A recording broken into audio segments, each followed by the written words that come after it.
everyone, welcome back to our YouTube channel Financiable. So today in this video I'm going to show you how to deposit money on Etoro. To get started, let's open Etoro app. Make sure you have already installed Etoro app on your device.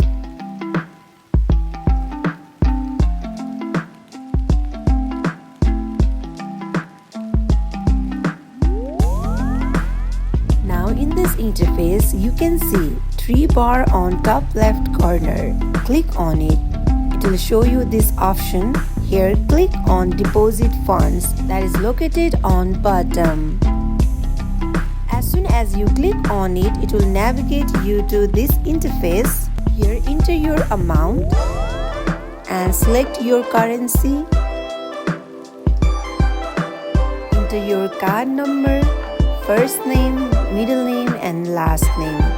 After filling up all the required details, scroll down and tap on deposit. So that wraps for today. If you guys like this video, do not forget to like, comment and subscribe our channel.